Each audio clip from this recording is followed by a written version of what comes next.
Wir sind wieder unterwegs. Ein paar Wochen nach unserer ersten Exkursion führt uns diese 4-Tages-Wanderung in die benachbarten Täler Longyearbyns. Da dieser Trip ebenfalls Teil meines Einjahresstudiums zum Arctic Nature Guide auf Spitzbergen ist, wird jeder Student für einen halben Tag in die Rolle des Guides schlüpfen und eine kleine Gruppe anführen. Unsere Rucksäcke sind voll gepackt mit Ausrüstung und Lebensmitteln und so brechen wir auf in die matschige Tundra.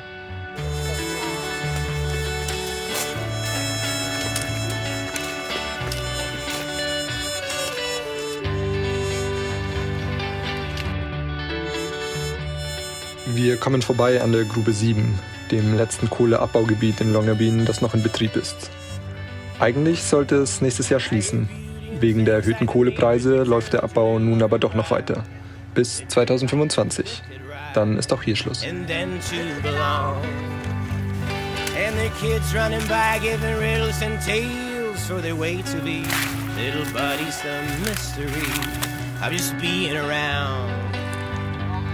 And all that I fear is that all that I have given you is a ship out to nowhere that wants to be out of control. Well, I've seen the light in oh so many things out here. Now a lifetime so gently now sits on the stairs to my home. We're running now, but moving on, oh, into the days of our grace.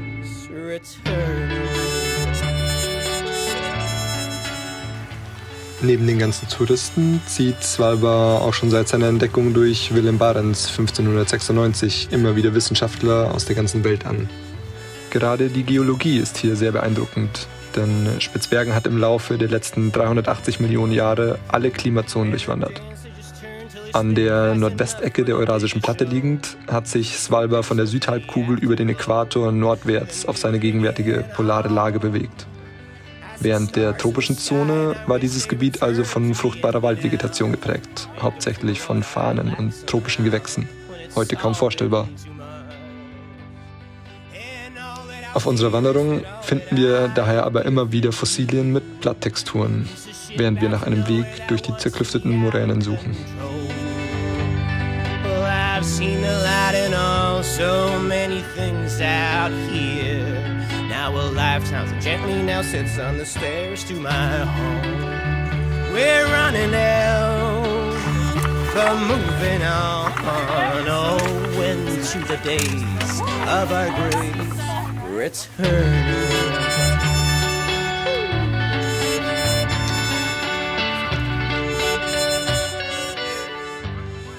Als wir das Camp errichten, wird es schon langsam dunkel.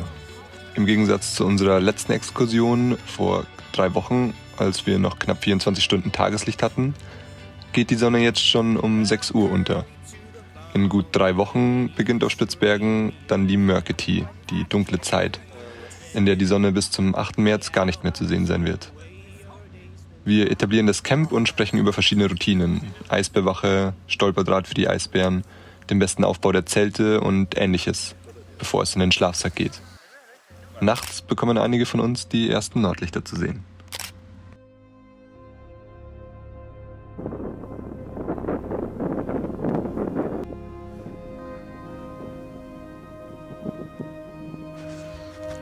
Wir wachen im Nebel auf.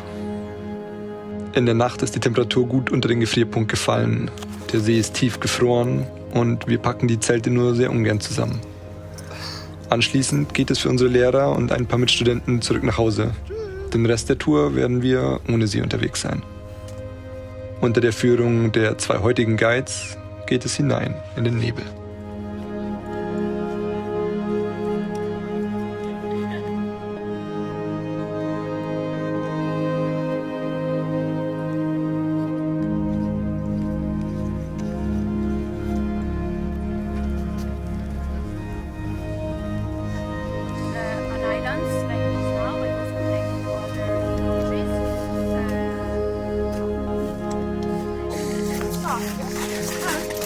Das ist wunderschön.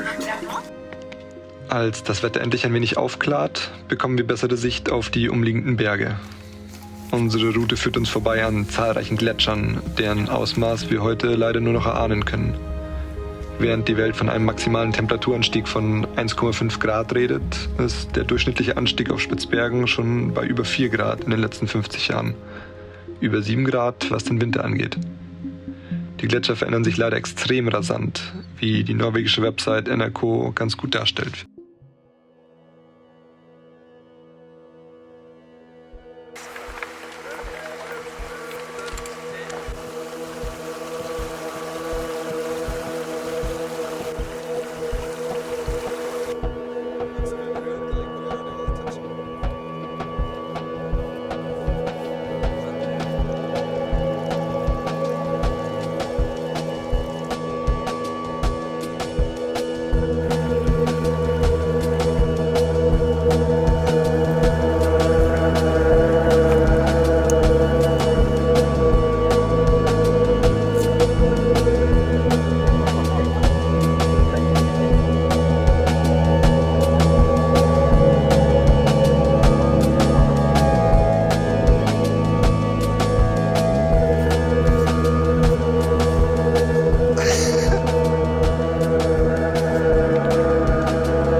Gegen Ende des Tages erreichen wir Rheindalen, das größte Tal der Insel. Da das Gelände immer matschiger wird, sind wir froh, als wir endlich unser Ziel erreichen. Bevor wir aber das Lager errichten, fassen die Guides den Tag zusammen. Was lief gut, was schlecht. Und wir geben ihnen Feedback über unsere Sicht. Dann werden die Zelte aufgebaut und der Tag endet mit einer warmen Mahlzeit am Feuer.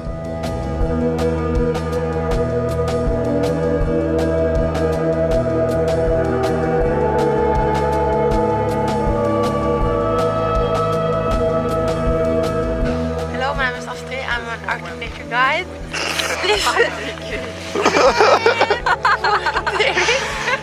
And this is the dinner tonight. What is it? Tikka masala. It's dry texture. Pulled pork.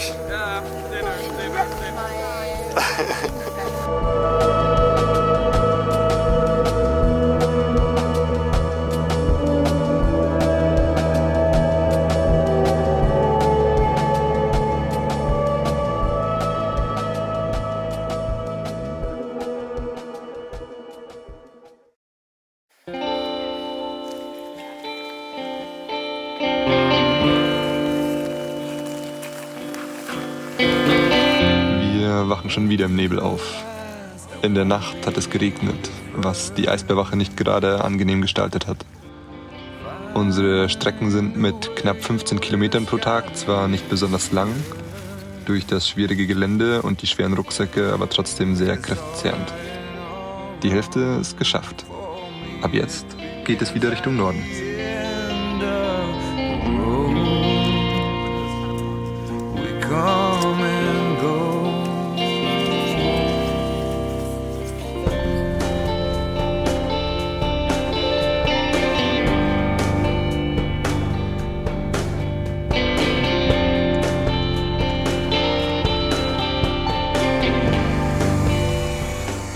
Von der Luft aus kann man die Abgeschiedenheit und Weite der Täler Svalbards noch ein wenig besser sehen.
Wir packen alles zusammen. Die gesamte Ausrüstung ist durchnässt und mittlerweile freut sich auch der Letzte auf eine warme Dusche. Wir kommen vorbei an der Hütte von Friedham, die während des Zweiten Weltkriegs im Zuge einer norwegischen Operation zur Verdrängung der deutschen Truppen aus Longyearbyen errichtet wurde. Nach wie vor haben wir nicht besonders viel Glück mit dem Wetter. Eigentlich hätte die Wanderung auch schon letzte Woche über 7 Tage stattfinden sollen. Als wir uns am ersten Tag aber durch einen Schneesturm kämpfen mussten und die Wettervorhersage keine Besserung versprach, war schnell klar, dass wir alles ein wenig nach hinten verschieben werden. So geht es weiter im Nebel durch das Tudal in Richtung Norden.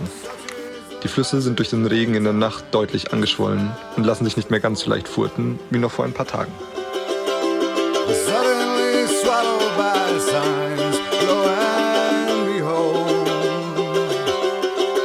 gonna rise up, find my direction magnetically,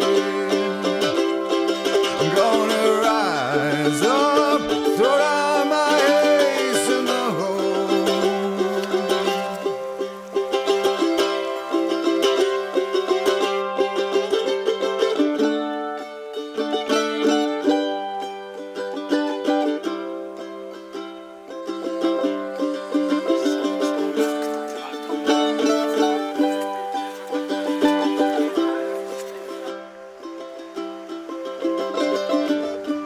Vier Tage waren wir unterwegs. 4 Tage, die uns als Gruppe wieder sehr viel enger zusammengebracht haben. Jeder durfte in die Rolle des Guides schlüpfen, konnte sehen, wie andere bestimmte Situationen handeln und sich auch ein wenig Gedanken machen, wie vielleicht der eigene Guidestil aussehen soll. Ein besseres Umfeld zum Lernen kann man sich nicht vorstellen. Hier im schönsten Klassenzimmer der Welt.